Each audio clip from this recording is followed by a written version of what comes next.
Después de haber analizado los estados de agregación líquido y gas, analizaremos en este séptimo video de la unidad 3 el estado sólido.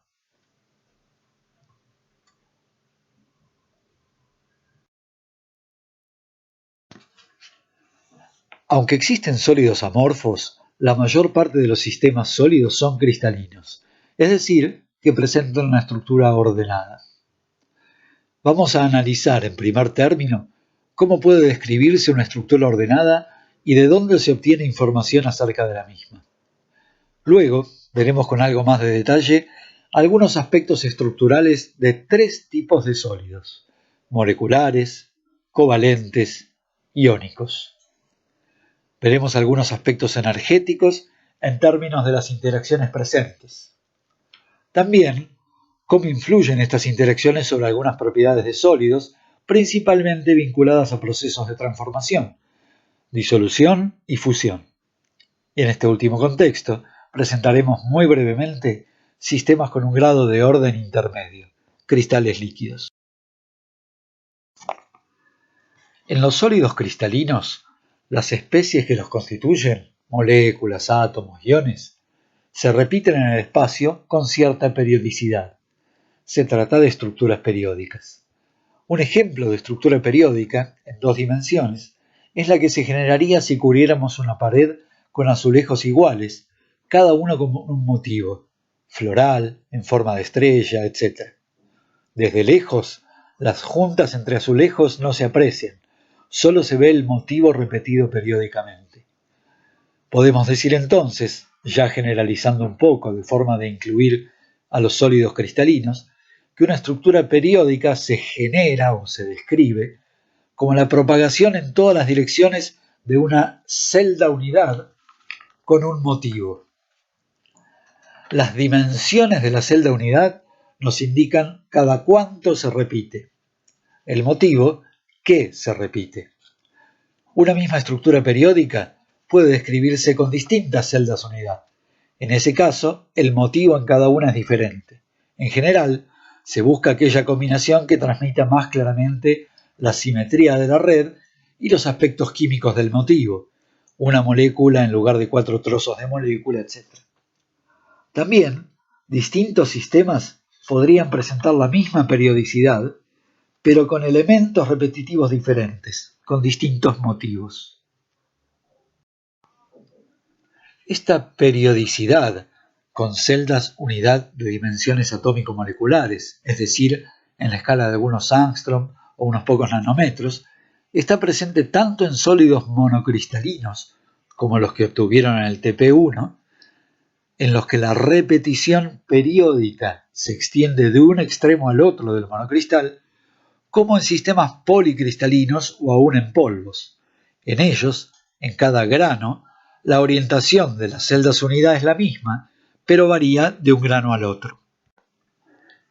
El hecho de que las moléculas, los iones, los átomos que constituyen estos sólidos periódicos ocupen esas posiciones y no se desplacen libremente, por supuesto tiene que ver con el hecho de que en este caso la energía cinética vinculada a la temperatura es menor que los pozos de la energía potencial. Por lo tanto, esos elementos constitutivos quedan confinados a ciertas posiciones, pero eso no significa que estén fijos ahí.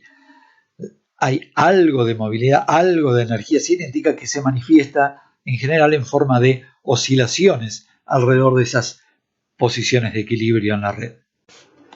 ¿Cómo se obtiene información sobre estas estructuras?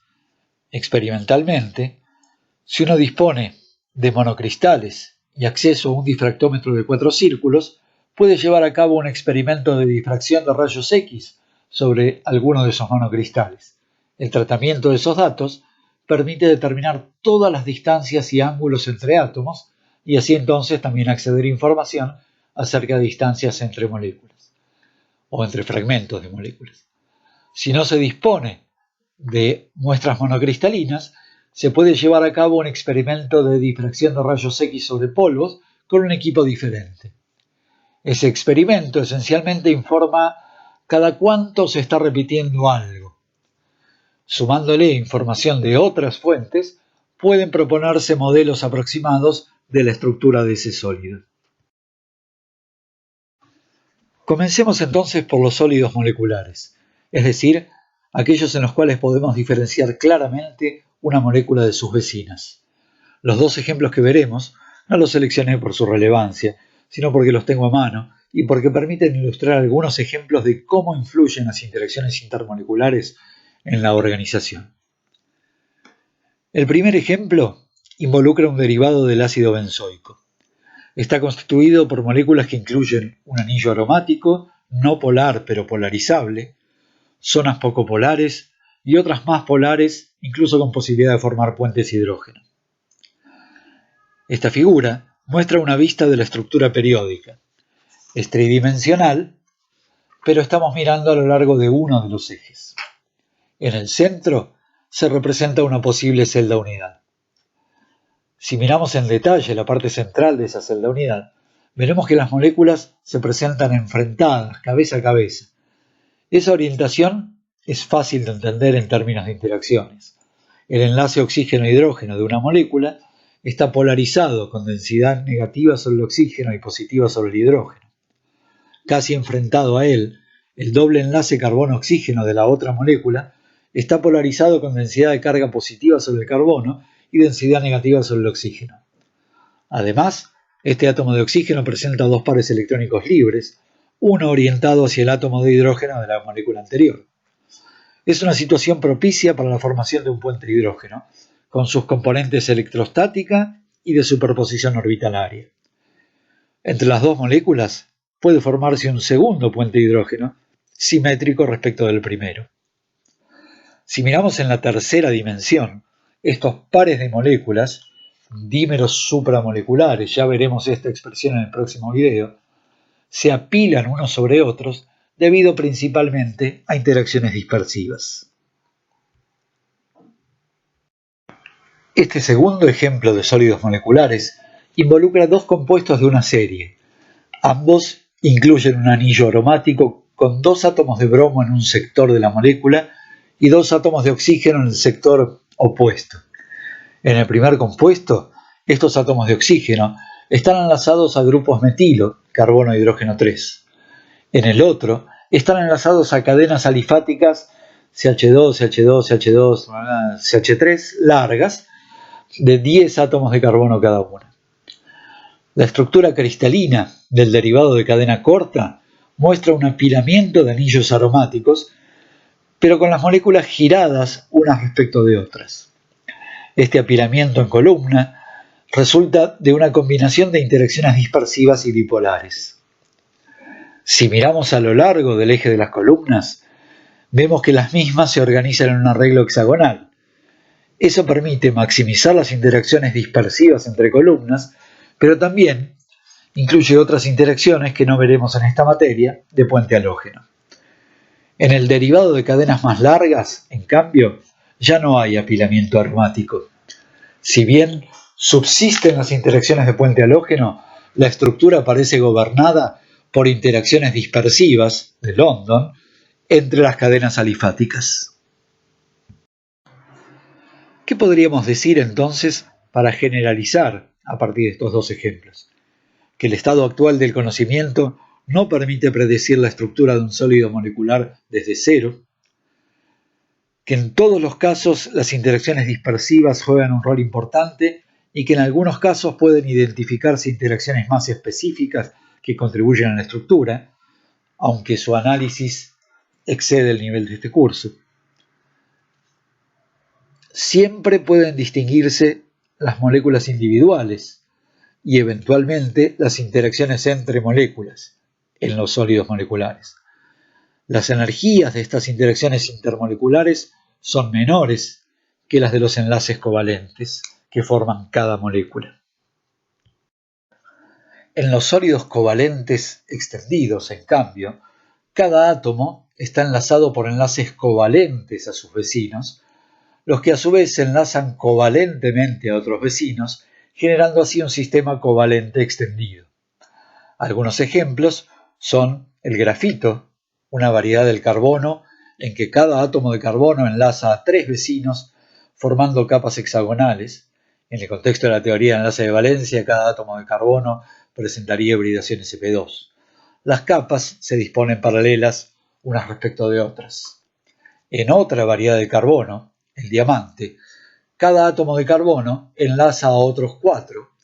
En el marco de la teoría de enlace de valencia presenta hibridación sp3 y así sucesivamente, generando el sistema covalente extendido.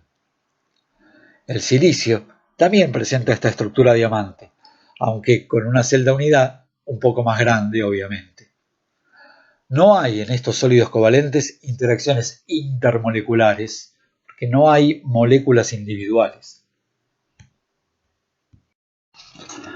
Las estructuras de muchos sólidos iónicos pueden describirse en términos de arreglos cúbicos o hexagonales de iones. Tomaremos 2 ejemplos sencillos, cúbicos. Probablemente el más conocido sea el de la sal de mesa, cloruro de sodio. Tanto en los monocristales de cloruro de sodio como en los dominios o los granos de cloruro de sodio pulverulento, los iones se disponen en un arreglo cúbico como el que se muestra en esta figura. Cationes sodio más, aquí en blanco, ocupando los vértices del cubo grande y los centros de las caras, y aniones cloruro, aquí en gris, ocupando el centro del cubo y los centros de las aristas. Podríamos tomar una celda unidad alternativa con los cloruros en los vértices y generaríamos la misma estructura también. En el caso del cloruro de cesio, la estructura puede describirse como cloruros en los vértices de cubos y cationes cesio más en el centro de cada cubo. La celda unidad sería un cubo de esas dimensiones y el motivo, un ion cloruro en un vértice y un ion cesio más en el centro del cubo. Vemos que por propagación de esta celda unidad hacia el costado, hacia arriba, hacia atrás, etc., se va generando toda la red. La celda unidad del cloruro de sodio es más grande e involucra un mayor número de iones.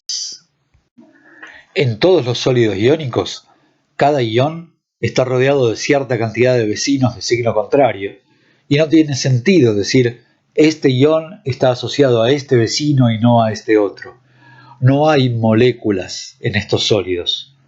Como señalaba Damián en uno de los primeros videos, las interacciones presentes en los sólidos iónicos son interacciones culómbicas entre iones. Vamos a analizar justamente la energética de estas interacciones. Si consideramos a los iones como cargas puntuales, es decir, como partículas separadas a distancias mucho mayores que las de los radios iónicos, las interacciones serán culómbicas. Su energía será directamente proporcional a la carga de cada ion, que es su carga más 1, más 2, menos 1, menos 2, multiplicado por la carga del electrón, e inversamente proporcional a la distancia r que los separa. Hagamos el análisis para el cloruro de sodio, partiendo del cloruro central del cubo que analizamos antes. Sus primeros vecinos son 6 cationes sodio más, que están a una distancia R0, 0 para referirnos a la distancia de equilibrio en la red. La energía de la interacción entre ese cloruro y los 6 sodios será 6 veces la energía de la interacción entre cada par cloruro-sodio más. Dado que la interacción es atractiva, esa energía debe tener signo negativo, y así es, ya que la carga del anión, Z-, es negativa. Los siguientes vecinos son 12 cloruros, que están a distancias de raíz de 2 veces R0, la diagonal de una cara de esos cubitos pequeños. Esta interacción, repulsiva, aporta a la energía un término positivo, Z- por Z-.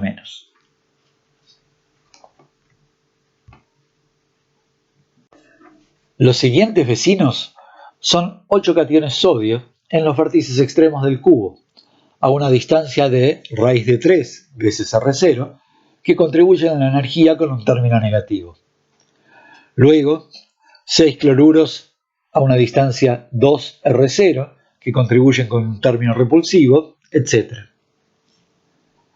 Si reordenamos esta expresión, que describe la energía de un ion cloruro por interacciones con todos los iones de la red, sacando factor común todo lo que está en negro y tomando el módulo de la carga del anión, dejando así el signo en cada término asociado al carácter atractivo o repulsivo de esa interacción. Reordenando así, la energía de interacción para ese ion es el producto de un factor que incluye la carga de los iones y la distancia entre iones más próximos, y un factor que es una serie que depende exclusivamente del arreglo geométrico. Cuántos primeros vecinos a qué distancia, cuántos segundos vecinos, etc. Si queremos calcular esa energía para un mol de compuesto, la energía de la red o energía reticular, tendríamos que sumar la energía de interacción para cada uno de todos los iones cloruro de la red, o lo que es lo mismo, multiplicar la expresión anterior por el número de Avogadro y dividir por 2, porque en cada caso contamos las interacciones por pares, y volver a multiplicar por 2, porque hay un término equivalente para los iones sodio. La energía reticular, en este modelo electrostático sencillo, puede entonces calcularse como el producto entre ese factor que incluye las cargas y la distancia, el número de Avogadro y esa serie infinita que depende de la geometría, a cuyo valor límite llamamos constante de Madelung. Esta constante de Madelung depende solo de la geometría, es decir, de la disposición relativa de los cationes respecto de los aniones o viceversa, y no de la distancia entre los mismos. Así, cloruro de sodio y cloruro de potasio, que presentan el mismo tipo de red, aunque con diferente distancia entre iones, tendrán la misma constante de Madelung. Además, tendrán las mismas cargas de iones, más 1 y menos 1. La ligera diferencia en la energía reticular proviene de distancias entre iones algo diferentes. En el caso del sulfuro de cadmio, del sulfuro de calcio, por ejemplo, la estructura es la misma que en cloruro de sodio y en cloruro de potasio, y la distancia es casi la misma a la que se registra en cloruro de sodio. La energía reticular del sulfuro de calcio es unas 4 veces más grande debido a las cargas, más 2 y menos 2 en este caso. Decíamos que la constante de Madelung depende solo del tipo de estructura. Su valor está entonces calculado desde hace tiempo para todas las estructuras típicas, como cloruro de sodio, cloruro de cesio, sulfuro de zinc, tanto en estructura tipo blenda como bursita, fluorita, corindón, etc. Esta aproximación coulombica al cálculo de la energía reticular tiene 2 inconvenientes. Uno, que considera cargas puntuales. 2, que la expresión anterior es puramente atractiva, se hace cada vez más negativa cuantos más próximos estén los iones, prediciendo entonces que deberían acercarse completamente, haciendo colapsar la red. Claramente, esto está reñido con la realidad, en la que observamos que cada sólido iónico presenta una distancia de equilibrio característica. En otras palabras, como en casos anteriores, analizamos la rama atractiva de la energía de interacción, pero no la repulsiva. Este gráfico presenta una diferencia conceptual con los que hemos planteado hasta ahora, que es la siguiente: no representa la energía de interacción entre dos entidades atómicas o moleculares a medida que varía la distancia entre ellas, sino cuál sería la energía reticular por mol a medida que variamos hipotéticamente la distancia entre iones. Lo vamos a utilizar porque nos va a servir para analizar el problema. Por supuesto, tiene que haber un mínimo en la energía a la distancia real correspondiente a la situación de equilibrio entre la componente atractiva y la repulsiva. Esta componente repulsiva vinculada nuevamente al principio de exclusión de Pauli. En este gráfico, entonces, esquemáticamente, se ve por qué la energía reticular calculada con la ecuación que usamos antes, a la distancia R0, no puede dar un valor fidedigno. Por un lado, no tiene en cuenta la componente repulsiva. Por otro, se basó en un modelo coulombico de cargas netas por ion, que no es válido a distancias típicas entre iones en redes, en los que en realidad hay interacciones entre los núcleos y distribuciones electrónicas alrededor de los núcleos en regiones vecinas. Born y Landé propusieron, aún antes del desarrollo de la mecánica cuántica, una ecuación para calcular la energía reticular, que incluye un término repulsivo y que termina siendo la energía reticular coulombica, calculada por la ecuación anterior, disminuida en un factor que incluye un coeficiente, n, vinculado al período de la tabla periódica en que se encuentran los iones. Esta expresión, esta ecuación, es la que se utiliza en general para calcular la contribución electrostática a la energía reticular. Esta ecuación de Born-Landé funciona extraordinariamente bien en muchos sólidos iónicos. En otros, el valor de energía reticular predicho por el modelo electrostático más repulsión de Born-Landé difiere algo del valor experimental. Analicemos primero los valores a lo largo de la serie de los haluros de litio. La energía predicha por Born-Landé para el fluoruro de litio es algo menor que la experimental, menos del 1%. Esta diferencia aumenta progresivamente a medida que pasamos a cloruro de litio, bromuro y ioduro de litio. ¿Cómo explicar esta tendencia?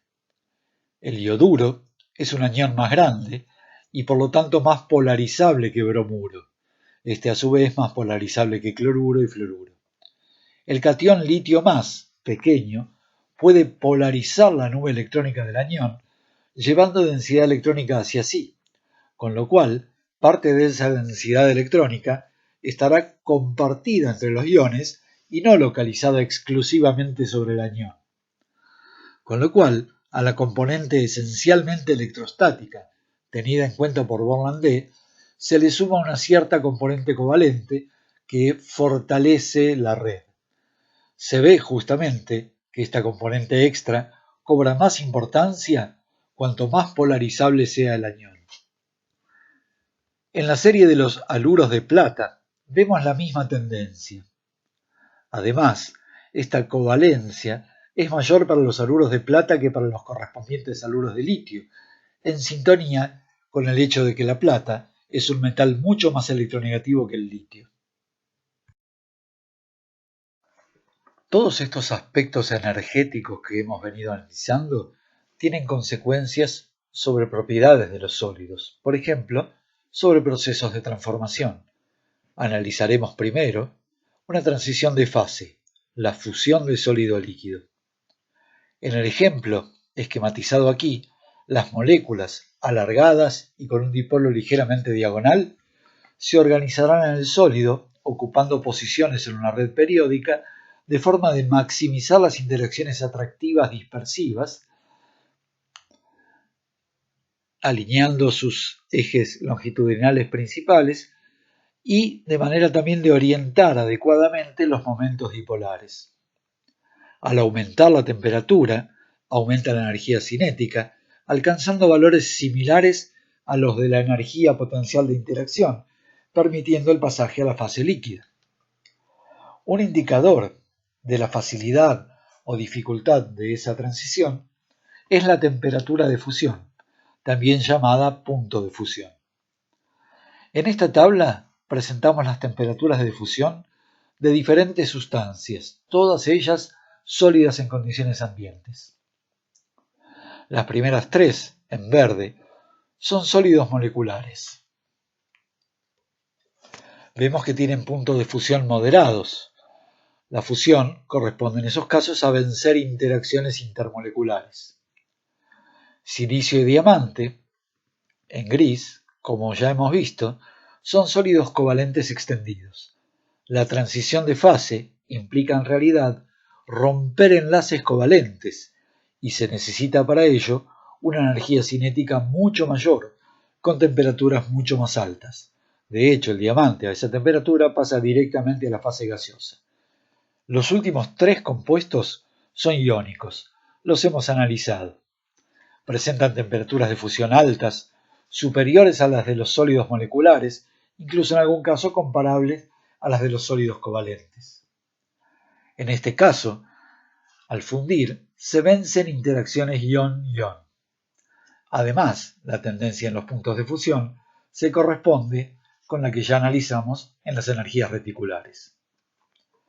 Entre los sólidos moleculares, el naftaleno solo puede presentar interacciones intermoleculares de tipo dispersivas. Ácido benzoico puede presentar interacciones dispersivas de menor intensidad, pero también dipolares y de puente de hidrógeno. Sacarosa presenta interacciones intermoleculares dispersivas, dipolo-dipolo y puente de hidrógeno. En este caso, el análisis de estas interacciones va en línea con las tendencias con la tendencia en los puntos de fusión. Sin embargo, en este tipo de comparaciones hay que analizar cómo varía a lo largo de la serie en estudio cada una de las interacciones involucradas y no caer en la sobresimplificación errónea de que las interacciones puente-hidrógeno son más intensas que las dipolares o estas más intensas que las de dispersión.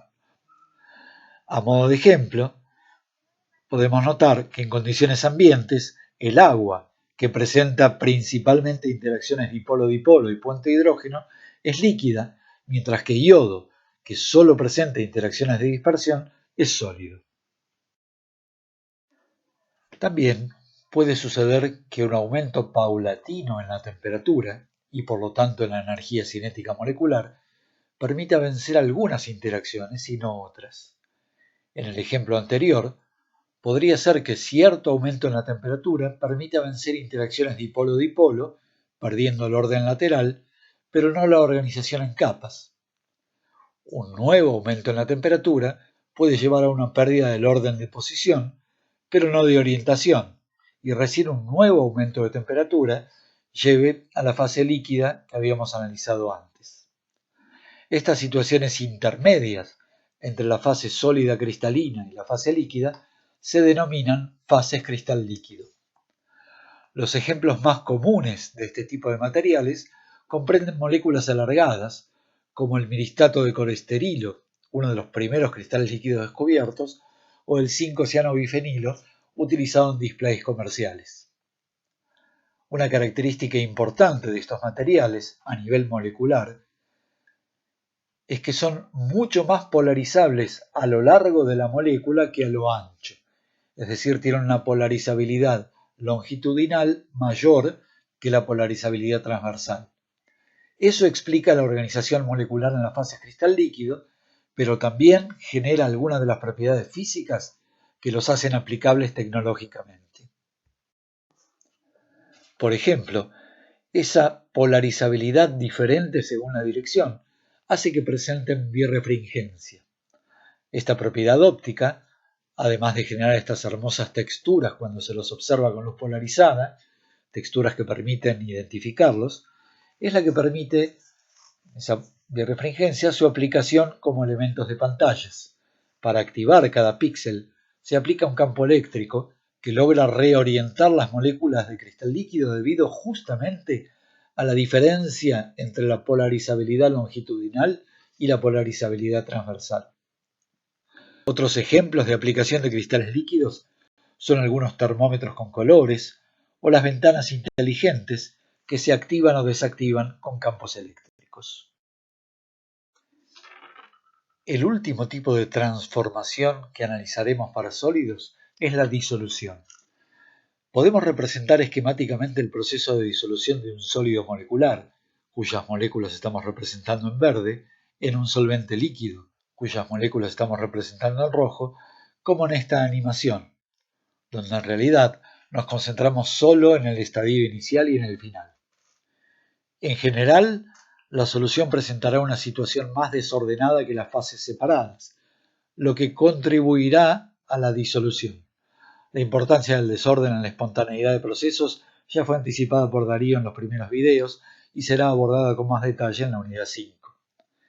Pero resultará crítico para ver si la disolución es espontánea o no, es decir, si el sólido será o no soluble en ese solvente, el balance energético del proceso, tal como señalaba Damián en el video sobre líquidos. Esencialmente, la diferencia entre las energías de las interacciones soluto-solvente, que jugarán a favor del proceso, y las interacciones soluto-soluto y solvente-solvente, que jugarán en contra, van a determinar el balance energético.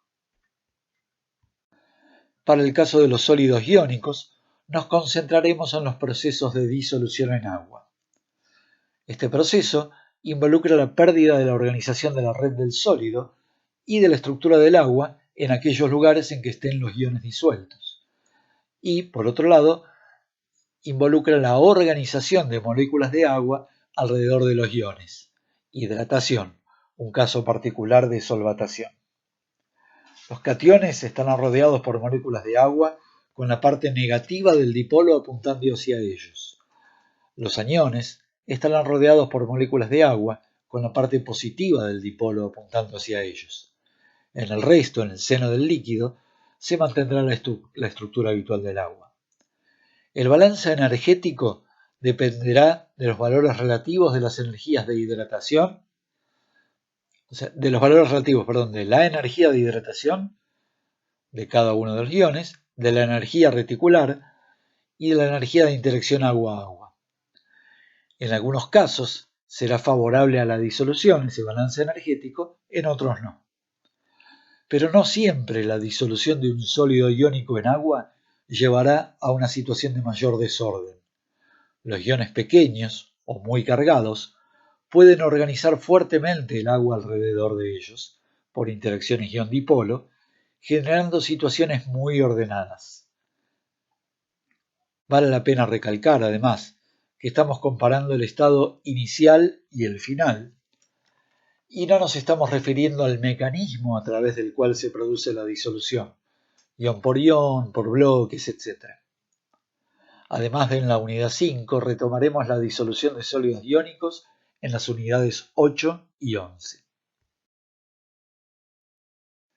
En resumen, abordamos el estudio de los sólidos cristalinos, analizando en primer lugar que están caracterizados por estructuras periódicas, que la información acerca de la periodicidad de esas estructuras y acerca de los detalles estructurales proviene fundamentalmente de información experimental de experimentos de difracción,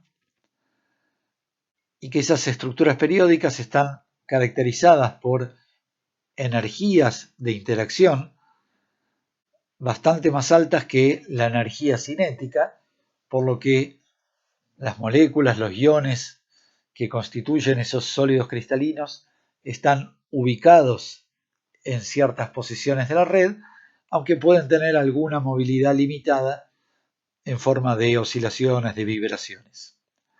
Analizamos tres tipos de sólidos cristalinos: los moleculares, los extendidos y los iónicos.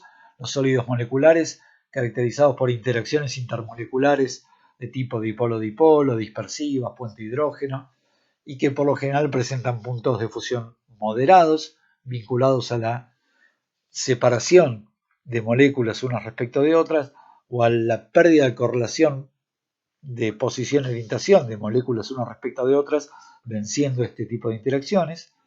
Vimos que los sólidos extendidos están formados por enlaces covalentes extendidos, que por ser mucho más fuertes generan puntos de fusión muy altos, y que los sólidos iónicos están caracterizados por interacciones culómbicas entre iones, aunque pueden incluir algunas otras contribuciones, y que por lo general entonces presentan puntos de fusión altos. La energía característica de estos sólidos iónicos, la energía potencial característica, es la energía reticular, que depende fundamentalmente de las cargas de los iones y las distancias que los separan. Las otras contribuciones juegan un rol menor. Y analizamos, además del proceso de fusión, el proceso de disolución, que incluye componentes de solvatación. Comentamos la importancia del desorden, importancia relativa diferente en el caso de disolución de sólidos moleculares en solventes o de sólidos iónicos en agua como solvente, y analizamos también la importancia de la energética de la situación sólido más solvente versus la situación solución. También comentamos en qué consisten los cristales líquidos y por qué son interesantes desde el punto de vista tecnológico.